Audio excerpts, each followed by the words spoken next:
Tom Lane, DM2 Software's Vice President of Sales and Marketing. I would like to welcome everyone to today's Sage Inventory Advisor webinar. Before I introduce today's presenters, I'd like to go over a few housekeeping items.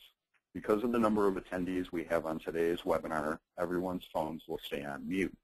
If you have any questions during the webinar, please enter them into the question window you see in the lower right of your screen. We'll try to answer everyone's questions at the end of the webinar. If we're unable to get to everyone's questions, we'll follow up with each of you individually after the webinar. Today's webinar is being recorded. As soon as the recording is available, we'll post it on to our customer content page of our website and send you an email to let you know when it's available to be downloaded. On that note, I'd like to introduce today's presenters. We have Fadi Abu-Ghali. He is the product manager at Sage Software for the Sage Inventory Advisor product. Joining Fadi is Grant Emery. He is a product specialist for the Sage Inventory Advisor product. And then we have a special guest today. We've got Les Johnson. Les is the controller of Hubert Glass Oil, and they were an early adopter of Sage Inventory Advisor and been using it now for about a year. So Les is going to share some of his firsthand experience with the product. On that note, I'll turn it over to you, gentlemen. Take it away. Thank you, Tom. Thank you. Good morning or good afternoon, everyone, and thanks for joining us. My name is Fadi Abu-Ghali. I'm with Sage Software. Wanted to quickly go over the overall objective. I'm going to try and make it as quick as possible because I believe you could learn a lot from what Les has to say and then also from the demo that Grant is going to be given, and a little shorter.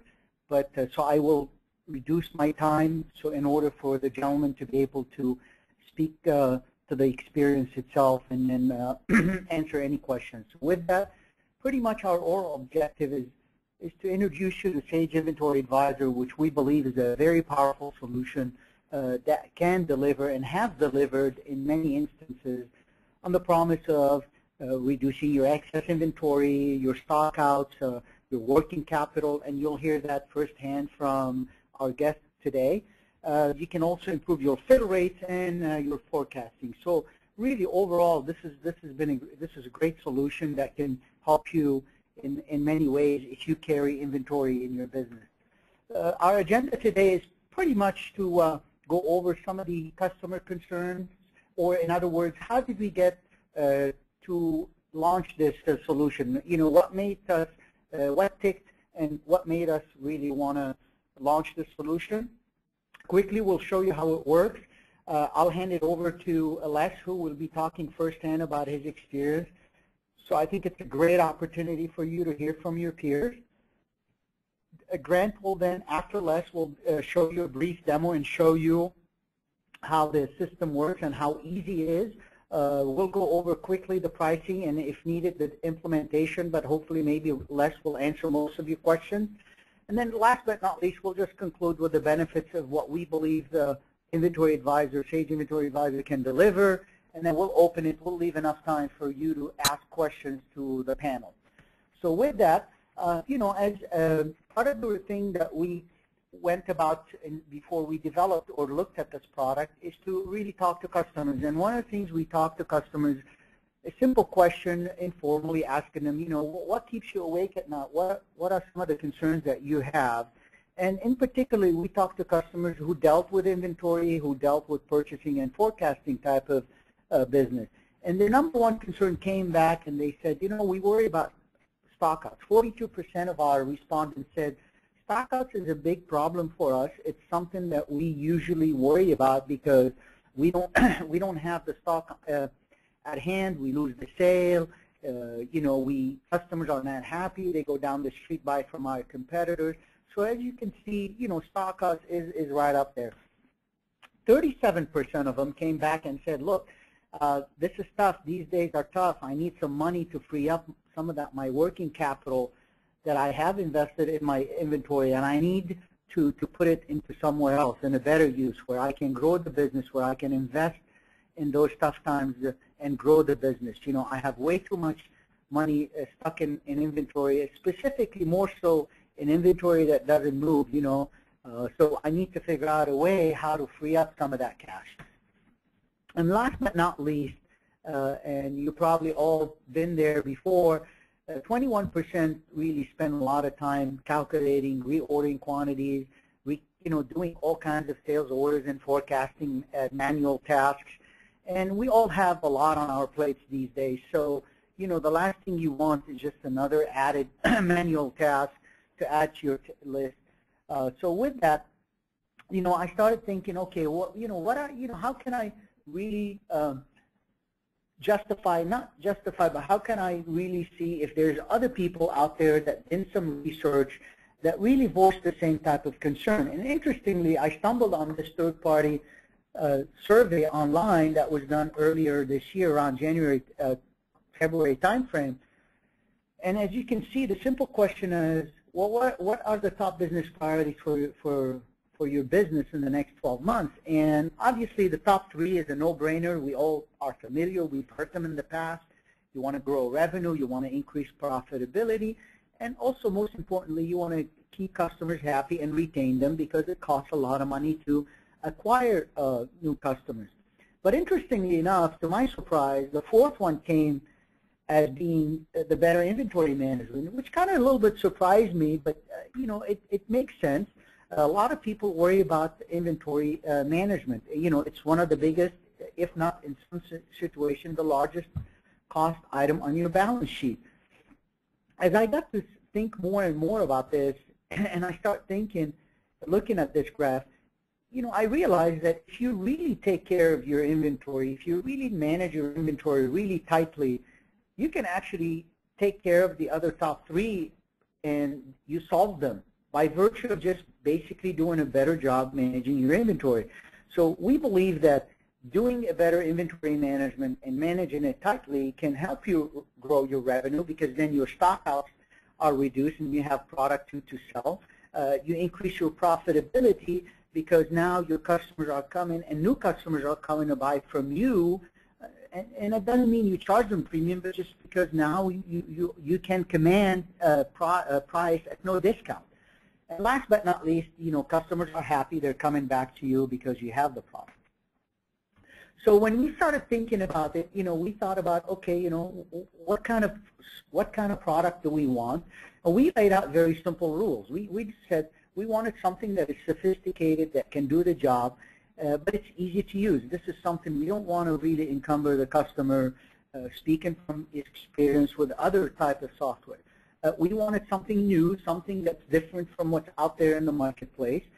We wanted it to be up and running in very little time, and we know how long some of the ERP implementation projects take. So we just wanted something that we can easily turn on and then train the user relatively quickly.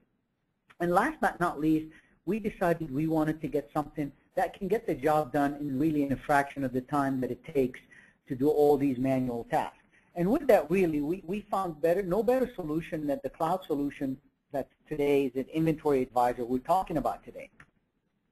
So what does Sage Inventory Advisor do? Sage Inventory Advisor is really a cloud solution that's designed primarily on the premise of two thoughts or two ideas. And the first one is, as an inventory manager, when you come into the office every day, you want to think about what you need to pay attention to today. What are some of the inventory-related issues or challenges that you are facing today that you need to tackle? You don't have time to look at everything. You just want to be sure that you have the important ones bubble up to the surface so you can take care of them and move on to the next. At the same time, you also want to make sure that you have the product on hand. You want to make sure, given the lead time and the supplier performance and everything else that goes into the supply chain, you want to make sure that you have the right orders placed at the right time, because you want to ensure that you have the product in your warehouses when it's supposed to be in there. So with that, what Sage Inventory Advisor, based on those two pillars, or design pillars, if you will, Sage Inventory Advisor gives you that ability, because it gives you, at the end of the day, when you log in every morning, it gives you the information right there. It classifies it by importance of the product, and you'll see that in the demo. It's a powerful forecasting tool, and last but not least, it gives you the information that you need, that balance that you need to balance out the decision between how much do you want to invest and how much do you want to offer customer your service. In other words, how much do you really want to have the product available to them. So it gives you all that information to be able to make a balanced decision as to what to buy, what to invest, and when to have it. So how does it work? Again, I mentioned something about the cloud, and it's a very simple, very secure solution.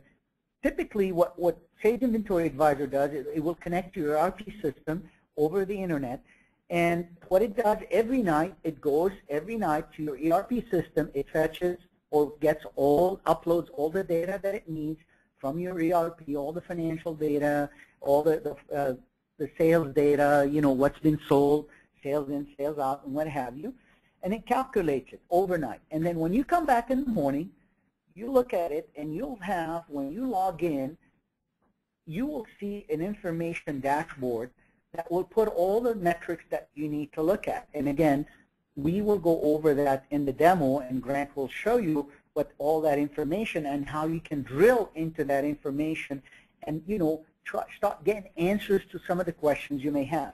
So it's really that simple in terms of going in, and it's all transparent, so it doesn't disrupt any of your business. It can be set up to go at night, and we have also the ability to set it up to read, if you will, or upload the data more than once. That's up to you. We'll work with you and your partner, our business partner, to do that. But just in a nutshell, the important thing to take away from this, it's really a transparent thing that will happen while you're working, doing it. It does not disrupt your business. So with that, I want to introduce, I have the pleasure to introduce Les Johnson, who is with the Hubert class. And Les, I just put this slide here for our reference in case, Les wants a little bit of a guidance. But I want to introduce him to you and then have him talk and cover a little bit of some of these questions that are here in the slide. Les? Thank you. I appreciate it, Fadi.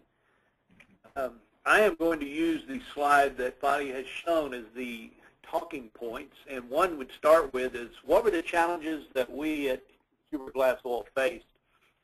Well, one of the bigger items that hit us is seasonal forecasting, because being in an agricultural area, we get a lot of seasonal items that we were needing to work with, and we were having to write that code up and do some programming to make it come about. And with this inventory management system, we have been able to seasonally forecast and track that better.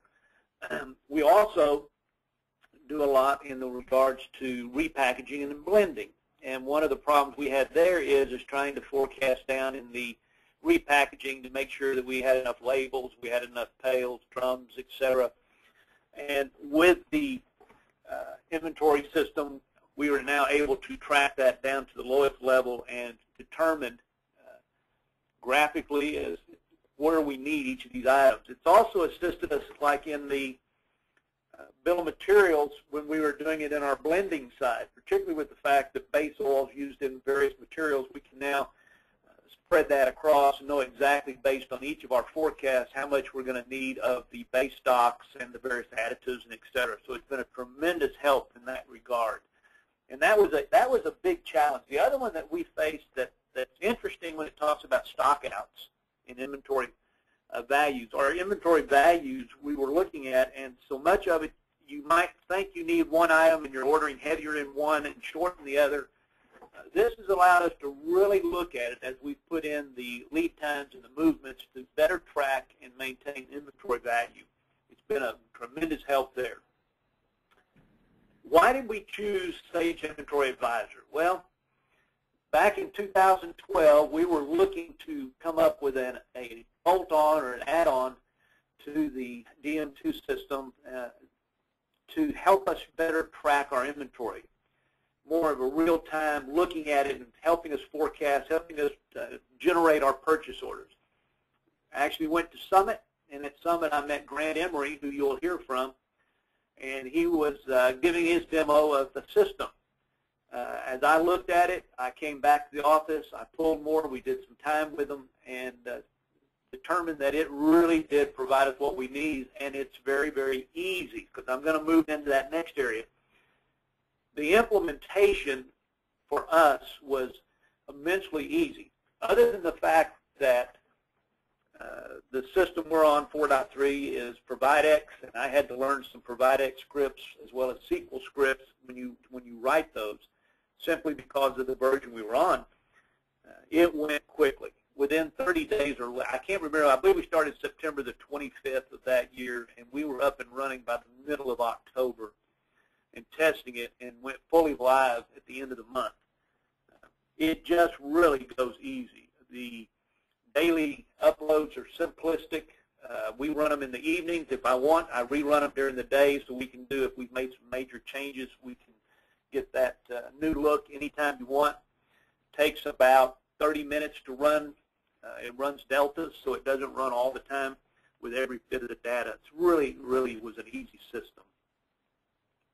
The benefits that we've achieved, I can tell you that on this particular one, we have reduced our excess inventory counts about 212 items that we did not need.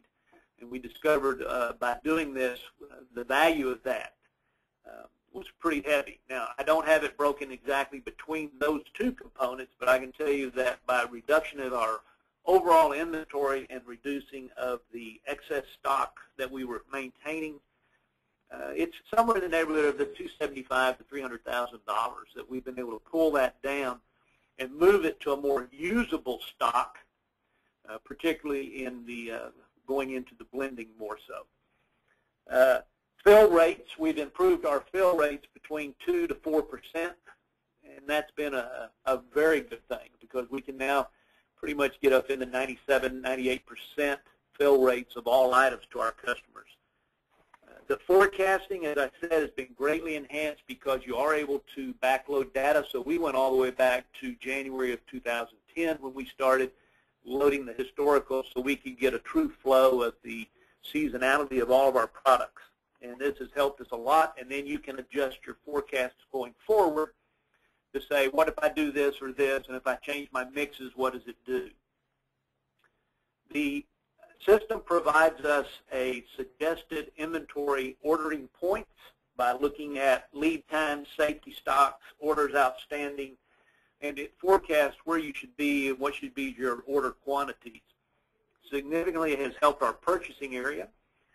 The other thing in regards to that has helped is that the system will generate by your supplier or by the product what is a suggested purchase quantity and the suggested PO, and will create that. They currently have the ability to import that back into your Sage system and create the purchase order. So with all of those things, we have really been able to utilize it extensively. We are actually in this system every day, quite a bit, and we run this in conjunction with several of the other reports that we get out of the DM2 Sage system. And it enhanced our ability to better utilize that high dollar thing called inventory. And I think with that, one of the best ways for me to see this would be to move forward. I think that Grant was going to go into actually showing it, and then any questions would be here. I'm going to be online through the system presentation. Thank you. Thank you, guys.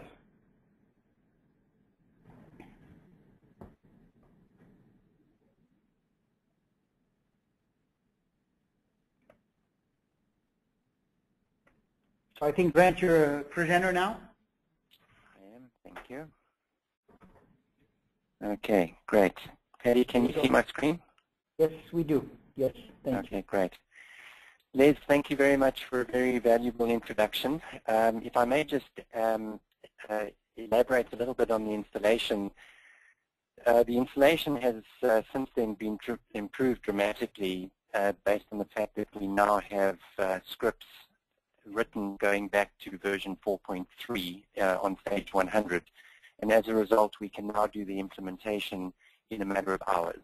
So we would log onto your system, extract the information, and you'd be able to log into the system in a matter of 2 or 3 hours. And then over the course of the next 2 or 3 weeks, you just go through the training that we've got set up on Inventory Advisor. So in the last year, we've managed to improve dramatically on that installation time. Okay, so let's go through a quick 15, 20-minute demonstration of what the tool looks like. When we designed Inventory Advisor, we wanted to design and focus around simplicity. And as a result, we designed a system that's easy to use, intuitive, and familiar. You know, we wanted to make it familiar as if we've all used the program before. So to get there a little bit, we modeled it around the typical web page. You know that on web pages you've got these tabs at the top of the screen that talk about the company, the products we sell, contact us, etc. And so we've got 6 or 7 tabs at the top of the screen from which the entire system is managed. So there are no menus or sub-menus that one can sometimes get lost in. Now, the dashboard that you're looking at here is the landing page. It's the first page you see when you log into the system. And the dashboard deals primarily with the first question that Fadi was talking about in one of his previous slides, and that is which items need my attention today. So the dashboard is found by hovering over the dashboard tab and selecting the location that you wish to look at. In this case, I've got a central warehouse set up with 3 branches that are supported by the central warehouse, and I've got a virtual location that gives me a total sum of the company. So whether you've got multiple locations or whether you've even got 2 companies on the same server, we can combine those into a single instance of Inventory Advisor. So in this case, I'm going to select Los Angeles location, and that gives me the dashboard for Los Angeles. Now, the dashboard is primarily, there are 2 regions of it. The first are the KPI graphs. These give you an overall perspective of that particular warehouse. The first 2 graphs deal with the challenge of inventory management, which is how do I optimize my inventory, which typically involves reducing it, while maintaining the fill rate. So Les has mentioned that he has dropped his inventory about $270,000 to $300,000, and he's managed to increase his fill rate by a few percentage points to get up to a 96, 97, 98% target fill rate. And so each one of these bars represents a daily measurement, with the red bar representing the most current or last night's measurement. So you get a good idea of how well we are trending. The next 4 graphs deal with what needs my attention. So I can see my excess stock, I can see my order pipeline and which one of those orders are in surplus, so maybe I can cancel or delay the order. I can see how well we are trending in terms of our stocked out items, and then finally those items where I currently do have a bit of inventory, but it looks like I'm going to, potentially I'm going to run out of stock of these because of a lead time or a forecast change since I last placed an order. Now, when I look at the stocked out graph, for example, I see that there are 940 items that are in stock out, and I'm losing sales to the value of $700,000. That list, that number of items, I can almost cringe at it and sort of say, well, I don't even know where to start when I've got 941 items. So what we did is we rank those items in descending order of lost sales value in this case, and we display the top 5 on these lists that you see below the graphs. So here we've got the top 5 stock out items. To the left we've got the top 5 surplus order items, and to the right we've got the top 5 potential stock out items.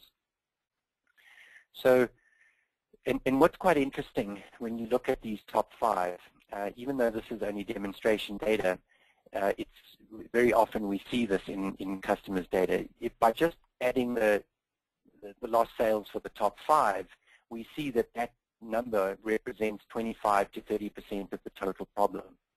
So what I'm saying is by just managing and just resolving the top 5 in the list often contributes tremendously towards the total problem. And so if we, with discipline and on a daily basis, just continually manage these top 5 items in each of the categories, and we identify why they're on the list. so that we can take the appropriate action to remove them off the list, then we're going a long way towards having these graphs reduced towards zero. And those items may be on the list for various reasons. Maybe a lead time is wrong. Maybe a forecast is wrong. Maybe we haven't closed a purchase order properly. We need to be able to drill into the item, understand why it's on the list, and take the necessary action to remove it. Now, you'll notice that besides some of the item codes, there's a little comment bubble. So if I've got multiple users, I can capture a note, and so all the users can be made aware of any actions that I'm taking on that item code. In addition to that, you'll notice there are little colored blocks beside each of the items. Betty mentioned product importance on that one slide. One of the inputs was being able to determine whether a product is important to the business or not. And I'm just going to scroll down to the bottom of the screen to talk a little bit about that, about the matrix. When we analyze the items, we do it in two ways. First, we look at your sales contribution and we analyze it based on the value of sales contribution, which gives us an ABC classification. We use a typical Pareto breakdown where we say your A items represent the top 80% of that value of movement. The B's and C's the remaining 20. That means that A's are much more important than B's and B's are much more important than C's. The second analysis we do is based purely on the quantity of movement. And again, we use a similar Pareto breakdown where we say the high items represent the top 80% of the quantity of movement, and thus we have high items are much more important than mediums, and mediums are much more important than lows. Now the question is, why do we do it in that way? Many customers have quite a broad range in their cost prices, from cheap few cent items like nuts and washers to expensive items, maybe a gearbox or an engine that costs a few hundred to a few $1,000s each. You can see that if we were to only manage on value, only analyze on value, those little nuts and washers, although they sell well, would be dominated by a slow-moving gearbox that sells for $1,000 or $2,000. And as a result, those washers would end up in your low C category. So they don't get the appropriate level of importance. So by analyzing on quantity, those nuts and washers will get their appropriate level of importance. And so what you end up with is a 3x3 matrix where the items in the top, represented by the box in the top right-hand corner, these represent your bread and butter items, the ones that you absolutely cannot afford to stock out of. They generate the most amount of revenue, margins, etc. So let's make sure that those items are always available. On the opposite end of the scale, down here in the bottom left, we've got slow-moving product, and we can see that by the C category and the low quantity movement. So we've got a lot of slow-moving inventory situated in this block. We may have items there for contractual reasons or strategic reasons, but other than that, maybe we should think about non-stocking these items because they don't contribute much to the business. So each block shows you the item count, the value of inventory, the average demand per month, and you can clearly see from those numbers how important the particular products are. And by clicking on this little icon in the top left-hand corner, I can very quickly get a listing of what those items are. So I've just opened up another tab here, and it very quickly displays what my A high items are. I can scroll down to the bottom of this report and get a listing sent out to an Excel spreadsheet if I want to do further analysis on it. So the information behind these blocks is very easy to get to. So now, with that matrix in mind, I go back to my list at the top here, and there you can see how the A represents the A, B, and C, the high represents the high, medium, and low, and the color gives me an idea of its position on the matrix. So when I'm managing this item or understanding why it's on the list, I can also see how important it is, so that that may dictate the kind of action or when I take action on this particular item. If I need to see additional items on this list, I simply click on Full Report, and again, it displays a report very similar to what you saw earlier. There's, again, a simple report that I can export to Excel. Now, to address the second question that Fadi mentioned on his slide, which is I need a system that now can generate the optimum order quantity. I don't want to go and spend a whole lot of time generating reports, updating spreadsheets, making potential errors, etc. I just want to be able to go and generate a quick listing of which items I need to order today by supplier. So to do that, I would simply go to my order tab. That gives me the option of reviewing an open order, something that an order I might have created this morning and I'm still reviewing it. Or if I go to new order, I can have a look, I can generate a new order on a supplier. So I'm just going to select the location where I do my ordering on external suppliers, in this case my central warehouse. And what that generates is a summary list of the suppliers that I need to order on today only. I don't need to see a full list of suppliers, just the suppliers that I need to order on today. It shows me, do I have any outstanding custom orders associated with these items?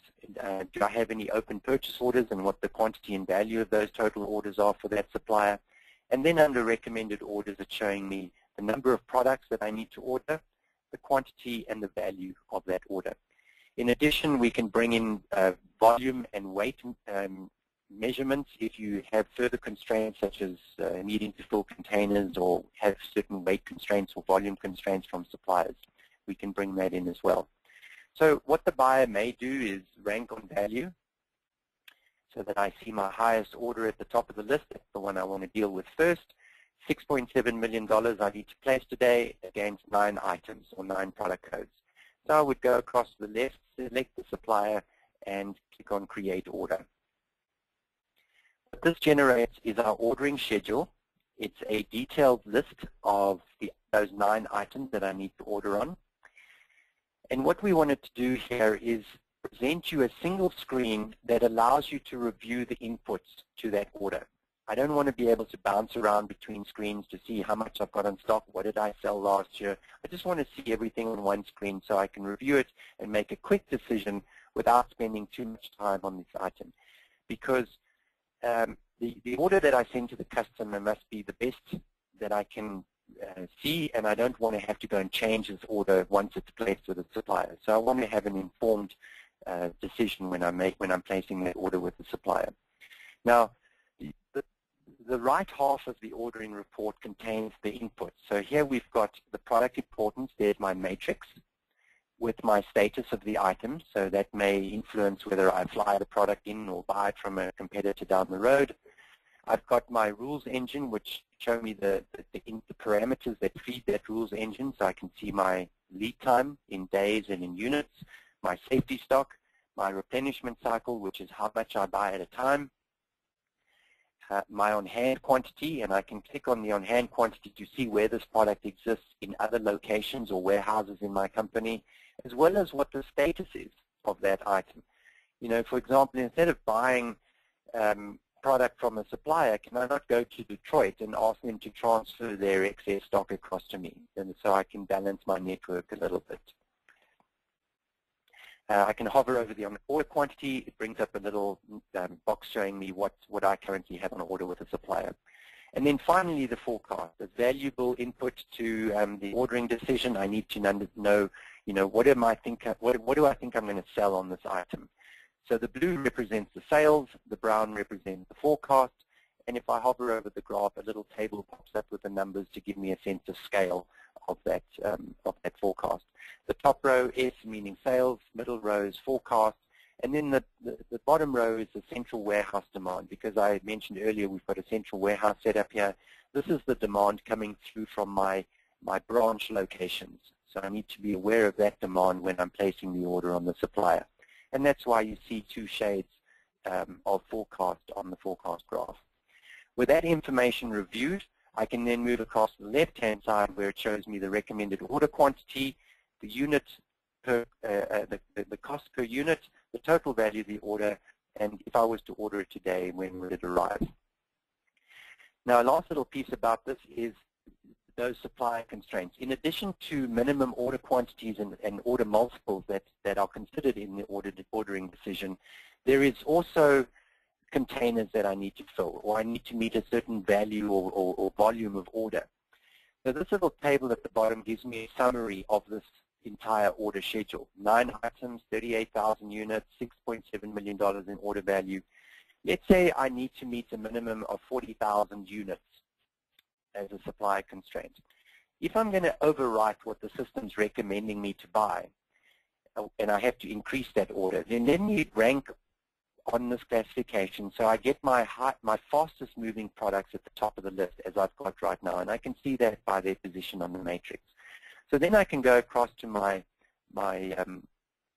recommended order quantity and say instead of 364, I'm going to buy 1,000 of those, and you watch how my summary table updates as I click off that sheet. So it's keeping track of any changes that I'm making to my system. So I'm not quite there yet.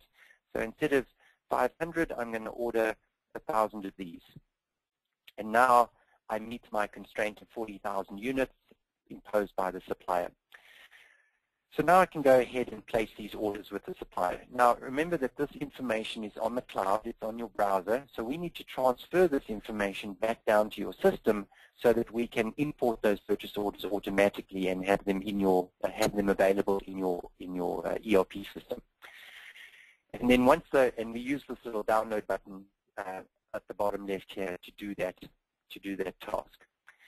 And then so once you re-extract the information tonight, these purchase orders that you place today will be in that extraction and included in the replenishment decision that we make again tomorrow. And so the circle and the flow of information is completed on a day-to-day basis. So that finishes off explaining the two main reasons for what the system was designed. We've looked at the dashboard for what needs our attention, and we've looked at how quickly it was to create the order schedule and place orders on the product. With a few extra minutes, I just want to go through one or two extra features, and that's how do we change a forecast on an item.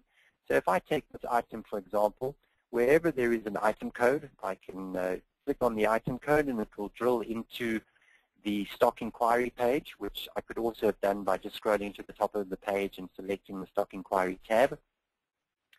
This is very similar to your item maintenance screen that you would see in Sage 100, for example. It has all the information regarding relating to inventory management and replenishment, and it's your go-to screen to answer the question, for example, why is the item on my dashboard? You know, remember we looked at the dashboard, we've got those lists of items. I want to know why is this item on that list so I can take the appropriate action. This screen helps me answer that question. On the left, I've got some details about the product, cost pricing, weights, volumes, stock on hand, any ordering constraints in terms of minimum order quantities, there are none in this case, my position on the matrix, supplier information, and we can put product line and grouping information below that as well. On the right, I've got my forecasting information as you saw on the ordering schedule.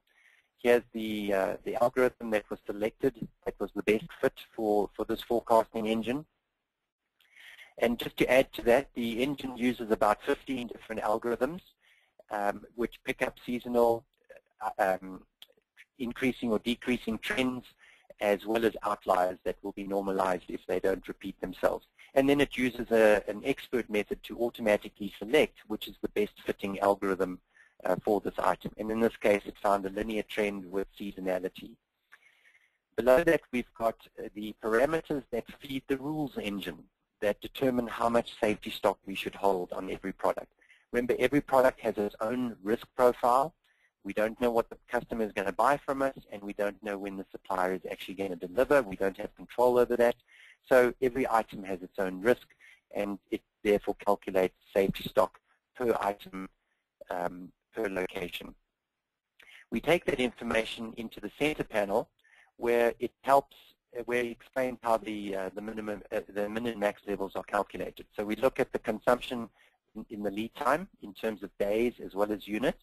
We add to that the level of safety stock we want the item to be at when the order arrives. That gives us our minimum level. We add to that the replenishment cycle, which is how much we buy when we decide to buy, and that gives us our order up to level. So you're seeing that the min and max levels are being calculated on a daily basis per item across all my locations. So that whole task of having to update min-max levels falls away with this system. We compare that to our current stocking situation to give us our recommended order, and from that then determines what kind of status we're in on this product. Quickly moving down to the bottom of the screen, here I can see my forecasting information. I'm on my forecasting tab. There's my sales history. Here I can see my forecast information, the graphical representation of that. You'll notice that beside each item is a little snowflake that indicates that that month has been frozen by a user. A user has gone in there and made an adjustment to the forecast. But let's say I want to make a further adjustment. I would just click on Mend Forecast. Brings up a similar looking screen where I can see my sales history, the computer-generated forecast, and this is where I would then enter my changes. So instead of 143, I'm going to sell at 143. You see the graph changes straight away. I can make changes to multiple months at once. So I highlight those first 7 months. I can type in a 70 here to put 70 across the board. Or if I want to preserve the profile that the algorithm came up with, the seasonal profile, I can use this little sliding scale to increase or decrease everything by a set percentage. And so it preserves the profile for me. Very quick, within a matter of 10, 20 seconds, I can make an adjustment to a forecast. Therefore, it bounces back to the stock inquiry page. The forecasts are updated, and so are these min-max levels updated immediately based on that new forecast that I've entered. One other piece that I just want to mention before we open up to questions is the bill of material. So I just want to scroll back to the dashboard and select an item that I know I have a bill of material on without spending too much time looking for one. So I've gone back to my stock inquiry page. Oops, I think I picked the wrong location. There we go. Okay. Now, there are a couple of extra tabs that you saw above the forecasting. You know, we bring in your purchase orders, we measure your supplier performance, we look at custom orders, and then we've got a bill of material tab. So you download your bill of materials, finished goods, raw materials, and the ratio of components to make that finished good, and we resolve that file into what you're seeing here. This is our bill of material way of displaying things. So we've got 3 finished goods that are used by this ST9501, which is the item I drilled into. And you can see the relationship as well as the ratio of each component going into that finished good. And we can handle multiple level bill of materials. While I'm on this item, I can also go to the table option and see what is the demand coming through from those finished good items and how much per month. I can also drill into the particular month to see when I'm supposed to be making that finished good. So with this information, I could generate a work order report for those finished goods. Now, I do just want to finally mention that this bill of material is a constraint-free bill of material, which means that we do not consider factory constraints or machine constraints or capacities.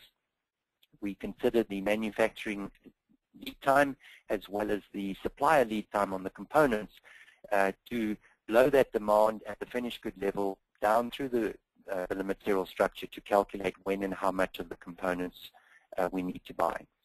So it works very well, gives us a great view on how to handle the bill of material, but that's its basic functionality. And I think that gives us a very good understanding of what the tool is. Hopefully you saw that it's very user-friendly, very friendly on the eye. With a few minutes, you'll find it's very intuitive. And with that, Patty, I would like to hand it back to you. Thank you, Grant. If you can just make me presenter again, and I'll wrap it up. Appreciate that.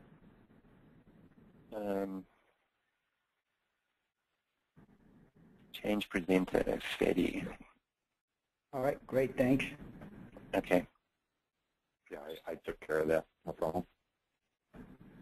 Okay. So there you go. Oops. Sorry about that. Just 1 second.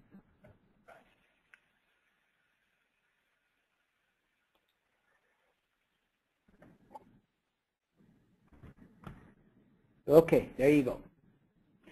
So everybody can see now.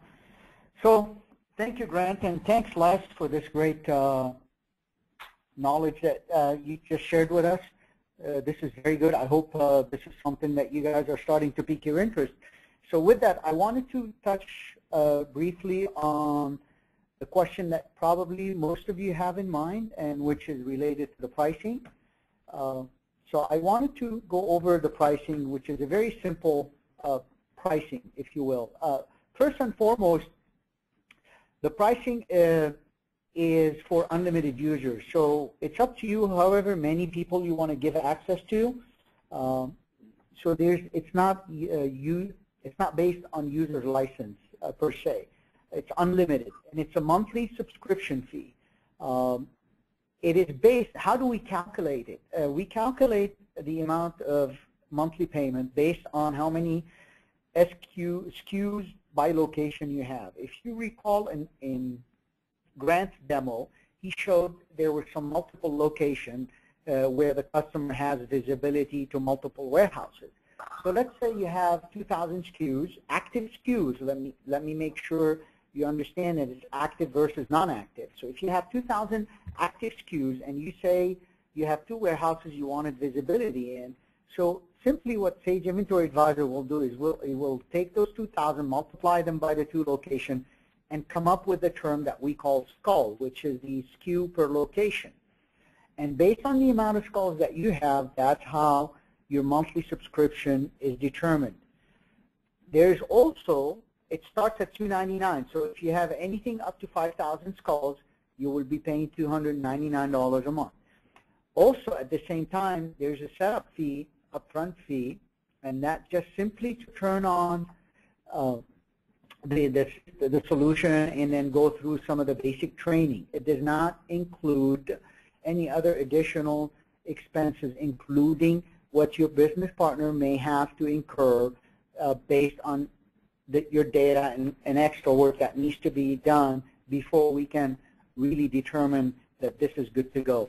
So, and that fee starts at $2,200. So you really, upfront, you're looking at about $2,500 to start with, and then from there, you know, you can get going real quick.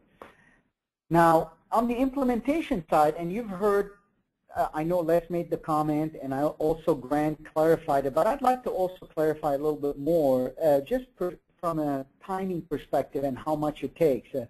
And I know that, and Grant can substantiate that, we, as much as he liked to say that we've improved it tremendously, we've actually done a great job because we've gone as low as 30 minutes of turning on the system for somebody. But that's an unusual case. The customer had very clean data, they had everything ready to go. But we're very confident that this can take, you know, within hours or a day, and then you're up and running. So keep in mind that this is something that can really be done rather very quickly. This is not an ERP implementation project. Again, Les's situation was very different. He was one of the very first early adopter, and we really appreciate that. So he was willing to really roll up his sleeves and work with us on that. There's some training involved for you at your own pace. It's free for you, and it's available on Sage University. You can go on there. We do also have a wiki. So there's some items that are available for you to learn how to navigate, in addition to us showing you the ropes, showing you how to go about starting with it and using it at the initial phases. So that's really, in a nutshell, what we have. And in closing, I really want to talk about some of the benefits, reiterate those benefits, because I know Les talked about a couple of them, including his stock outs and his fill rate. But you can see that, and we've had this not just with Les, but with a lot of our customers, they've gone above and beyond these numbers. These are numbers that are very, or I should say rather conservative. We've had customers that exceeded those and went beyond them, but we're just very comfortable putting these numbers on there to show you that you can really reduce your stock out, you can reduce your working capital, or in other words, increase your cash flow, if you will. You can reduce your surplus stock, And again, hopefully that demo showed you in many ways how you can do it. And last but not least, you can reduce a lot of the time that you spend on manual tasks and manual calculation. So, and last but not least, why do we think this is a unique solution? We think it's a very unique solution. It's one of a kind in the marketplace because you can access it anywhere. Whether you're on a tablet, on your iPhone or smartphone, or your desktop or laptop, as long as you have a internet connection, it's a cloud-based, and it's mobile, so you can use it anywhere you want.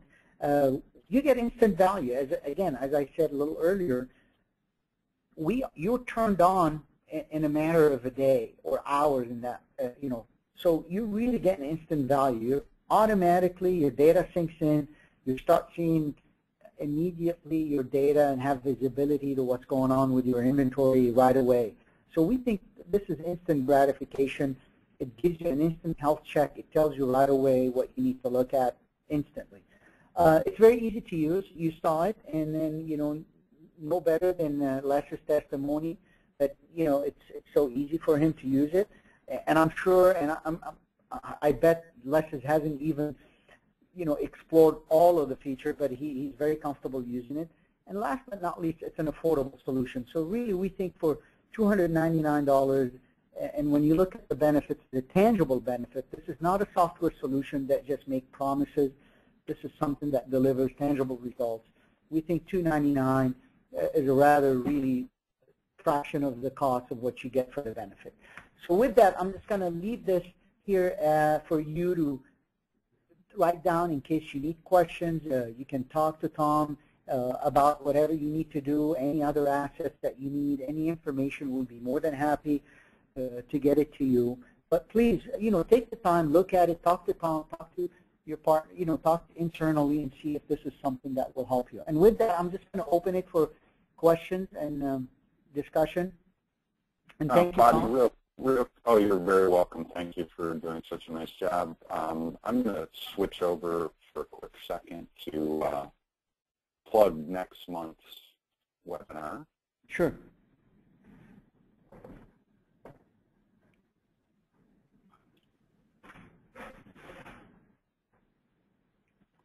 For some reason, I'm having trouble pulling that slide up, so bear with me here. But I just want to remind everybody to save the date for next month's webinar. We invite you to attend our Sage Fixed Assets webinar on September 19th at 11:30 a.m. Pacific Time, 1:30 Central Time. Sage Fixed Assets delivers the most comprehensive fixed assets management solution available on the market today, with comprehensive depreciation calculations for financial and tax reporting, inventory tracking and reconciliation, construction and process management, and customized reports. You can effectively manage every step of the fixed assets life cycle from acquisition to disposal. So we want to make sure you keep that on your calendar for next month. As soon as this webinar is over, I'll be sending out an invitation so you can register for that webinar. So now why don't we go ahead and open it up to questions. I'll switch back to your slide. All right, so you've got the screen again. Yep. All right, let's take a look. Right now, we do not have any questions. So why don't we give it a minute, give people a chance to digest what they've just heard and see if we have any questions.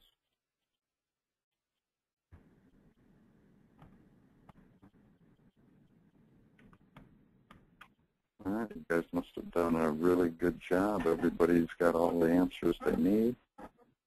I realize that, it's a lot of material and it's a new offering. If you do have any questions after the webinar is over, please feel free to email us at sales@dm2.com, and we can follow up with you individually and answer any questions you might have there. Still no questions at this point.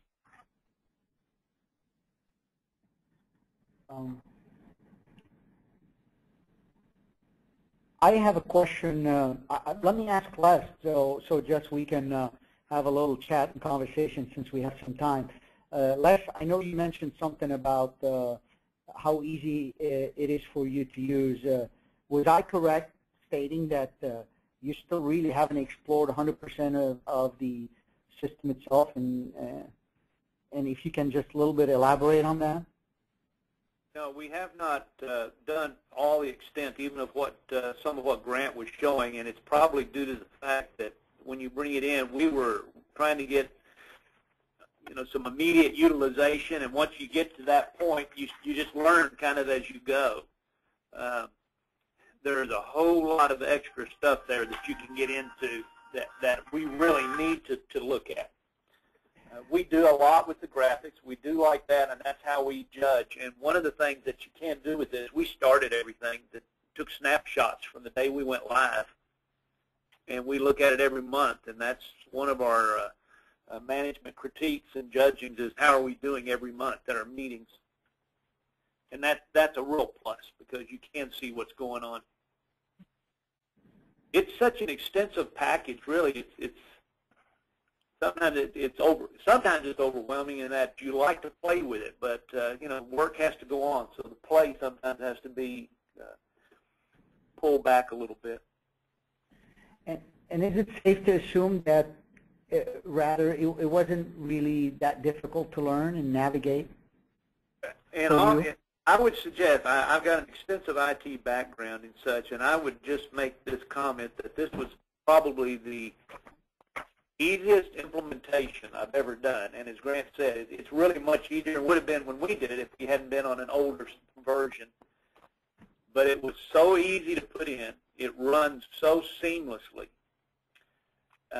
It is very, very intuitive, and you can click and just run through each thing. And we would always go through, and I would take my Sage DM2, and I would be looking at that data and then comparing. And that's how we started this when we were analyzing it. And it's amazing, that the accuracy level that you can apply here, because it gives you such a good sense of confidence when we did start it, that the data was correct and that it was correctly analyzing it for us. Yeah, it's just an easy package to use. Was it worth your money? It has paid for itself numerous times over. Excellent. In fact, gentlemen, just if it was today doing it and starting it again, I would be very much in tune to doing it again.